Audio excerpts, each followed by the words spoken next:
सोचिए, एक बाप अपने 10 साल के बेटे को क्या सिखाएगा? प्यार, देखभाल या फिर जिंदगी जीने के सही तरीके? लेकिन यहां मामला कुछ और ही है। याह्या सिनवार, वो शख्स जिसे दुनिया एक आतंकवादी के तौर पर जानती थी, अपने बेटे को किताबें नहीं बल्कि नफरत सिखा रहा था। वो नफरत जो सीधे इजराइल के खिलाफ थी।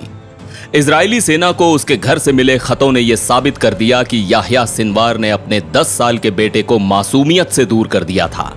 उसने अपने बेटे को जिहाद और इजराइल से नफरत का पाठ पढ़ाया। यह सिर्फ एक बाप बेटे की बातें नहीं थी, बल्कि एक ऐसी साजिश का हिस्सा थी जो पीढ़ी दर पीढ़ी आतंक और नफरत को बढ़ावा दे रही थी। इन खतों में याह्या ने इजराइल के खिलाफ जमकर जहर उगला।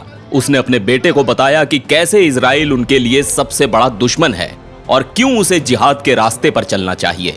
बेटे ने भी अपने जवाब में अपने पिता को मरे हुए इजरायली सैनिकों के स्केच भेजे, ऐसे स्केच जिनमें इजरायली सैनिकों को मरा हुआ दिखाया गया। और एक खत में बच्चे ने अपने पिता से पूछा, जंग कब खत्म होगी? सोचिए, 10 साल का एक बच्चा ये सवाल पूछ रहा है।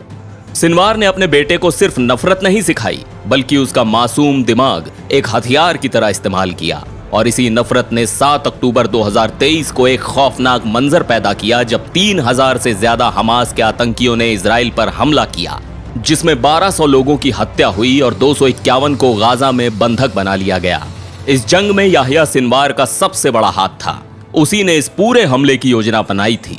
लेकिन जब इजरायली सेना ने बुधवार को गाजा के रफा इलाके में ऑपरेशन किया, तब अचानक से उसका सामना याह्या सिनवार से हो गया और वहीं उसका अंत हो गया। सिनवार के पास से जो खत मिले, उन्होंने उसकी नफरत भरी मानसिकता का पर्दाफाश किया। इसके अलावा 40,000 शेकेल यानी लगभग $10,700 नकद, नकली आईडी और बहुत सारी खुफिया जानकारी भी बरामद हुई। याह्या सिनवार की मौत के बाद एक बात तो साफ हो गई कि इस युद्ध के पीछे सिर्फ गोली और बम नहीं, बल्कि नफरत का वो बीज भी था जिसे उसने अपने बेटे तक में बो दिया था। और ये सिलसिला पीढ़ियों तक चलाने की साजिश रच रहा था।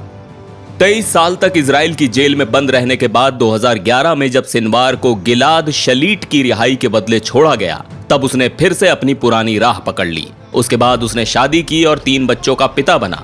लेकिन उसके बच्चों का भविष्य भी आतंक और नफरत से भरा हुआ था। सिनवार की मौत हमास के लिए बड़ा झटका है, लेकिन उससे ज्यादा खतरनाक है वो नफरत जो उसने अपनी अगली पीढ़ी में भर दी है।